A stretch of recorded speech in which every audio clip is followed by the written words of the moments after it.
Just how good could the Red Raiders be in 2024-2025? In today's video, we look at the roster for the Red Raiders and where some national pundits have the Red Raiders ranked in their preseason and way too early top 25 list.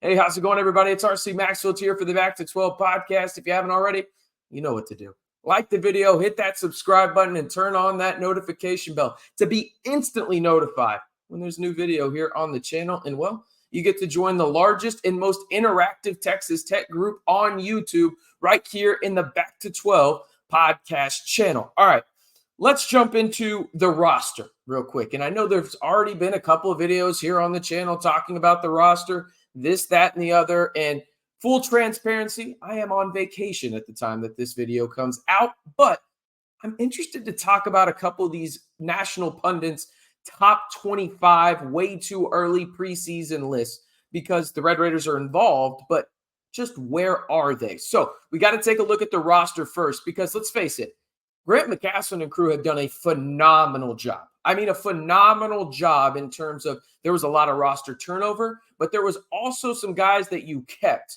in terms of key players on last year's team. I mean, most notably D5. He's an all Big 12 player. Then you've got a guy in Chance McMillian. Kerwin Walton's coming back. You also retained a now healthy Devan Cambridge. Then you go into the portal and you look yourself in the mirror almost. Okay, hey, what do we need to get better at? What did we not have enough at last year? Well, you needed a point guard that can distribute the ball. Check. You got that in Elijah Hawkins. You need some wings, right? Well, you went out and added one in Kevin Overton at the 2 spot. Oh, and then you added some guy named JT Toppin.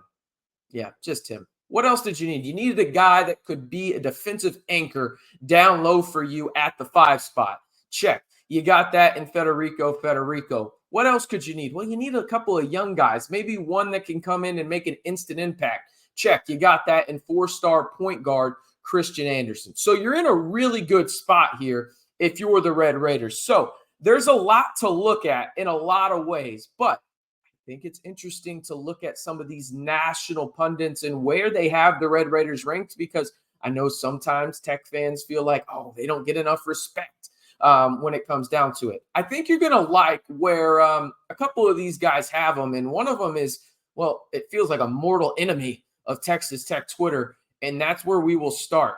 We've got Jeff Goodman. Well, part of his company. We'll start with Rob, actually. Here, you see his top 25, and if you go through, you're looking at one going all the way through. Oh, there the Red Raiders are at 25, right next to Arkansas, UCLA, Texas A&M. And again, I think JT Toppin had a lot to do with this. You landed a guy, again, in my opinion, that was a top 10 portal player in this class. I mean, he's one of those guys that comes in and he's an instant impact guy. There is a reason that New Mexico fans are absolutely going crazy on Twitter right now, saying that they have a better program than Texas Tech. Also absolute lunacy, but it is what it is on that front. Texas Tech at 25 here. I think that's more than respectable. You look at that and see how many Big 12 teams do you have on there. Let's look. Kansas, 1. Houston, 2. You scroll down, you got Iowa State there at 7. Baylor at 10. You keep on going. Arizona, yes, Arizona, another Big 12 school at 14. You've got Cincinnati at 17, and then Texas Tech at 25. You have a ton of teams in the Big 12 there in this preseason top 25 list, according to Rob over at Field of 68. Now, about to change the tabs here, and here we go. Your best friend, Jeff Goodman, Texas Tech fans, I'm kidding, obviously, has the Red Raiders at 20, okay? You kind of look and see where he's at over on that aspect of things, and we'll shift on over to 1 real quick. Here's who he has in his top 10. You see it right there. Kansas at 1. Got Iowa State at 4. Houston at 5. Baylor at 8. So you have half of the top 8 in the country is Big 12 teams. Then you move on over 11, another Big 12 team. Arizona's right there. Then you've got Cincinnati at 16 and Texas Tech at 20. You have 7 Yes, 7 Big 12 teams in the top 20, according to Jeff Goodman right there. And Texas Tech is one of those teams that I think can make a considerable amount of noise when it comes down to it, because you look at the roster and it's still at the bottom of your screen right there with 2 open scholarships. I still think that they could add another big, or they may just go best player potentially available. But when you ask me, right, as I get back on screen here, this is arguably the best you could have asked for if you're a Tech fan in terms of Texas Tech, Grant McCasland, Buff, Luke Barnwell. You got Matt Brower, AC, others identifying what they needed in the portal and having that almost come to Jesus moment in the sense of, okay, we have to get better at this. We just have to. Every coach in America has those kind of just look in the mirror. What do we have to get better at? And I think Texas Tech had that, because you think about it, they got dominated by NC State, the darling, right? I get it. They were the darling. They went to the Final Four. DJ Burns was the talk of the tournament. It was phenomenal to watch them make that run, even if it did come at the expense of the Red Raiders. But you go in and you add a guy that's versatile, that can play the 5 if need be, in JT Toppin. You get another traditional one in Fetty. You think and would assume that Eemeli Yalaho would take another step. You get DC back. Those are 4 guys in the front court you feel really good about. No, by the way, I haven't even mentioned D5 yet, who played primarily at the 4 spot last year. So you think about that. Then you've got Kerwin Walton in the mix. You got a guy like Kevin Overton from the portal that can guard 1 through 3 and really wreak havoc on the perimeter defensively when it comes to guarding primary ball handlers. No, by the way, he shot nearly 35% as a true freshman on an NCAA tournament team. Then you add a guy like Elijah Hawkins, and I think he is the biggest key to this team for Texas Tech, because you've got shooters on this team, right? You got a guy in Chance McMillian, going to probably shoot close to 40%. Kevin Overton, probably going to shoot close to 37%. You got a guy like Kerwin Walton, arguably the best shooter in America.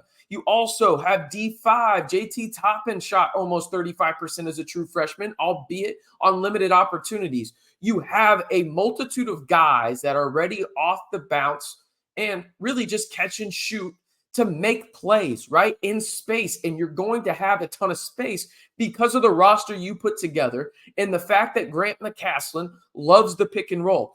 This is a great pick and roll lineup right here in roster for Texas Tech going into 2024-2025. Is it perfect? No. But what the hell is, right? You know, like, this is a great pick and roll offense roster right here, because you have multiple guys that can be the primary ball handler. Obviously, Elijah Hawkins will be the key one there, but you got Christian Anderson, who I think could play 10 minutes a game as a true freshman if you need to. Also, you got a guy in D5 that can be the primary ball handler in the pick and roll. You've also got Chance McMillian in that situation. Kevin Overton has proved that he can be good in it, right? And multiple guys that are really good screeners and understand their skill sets and are mature basketball players, specifically in the front court. That cannot go understated, right? But you're deep. You have at least 10 guys that you feel comfortable with playing in a game, and you probably need one more. Luckily, you have 2 scholarships remaining, so you could potentially add another one. But I wholeheartedly agree right now with Goodman in terms of Jeff, and that almost made me throw up in my mouth right there. But it did. I do. And Rob as well over at the Field of 68, in the sense that I think Texas Tech has a top 25 roster right now.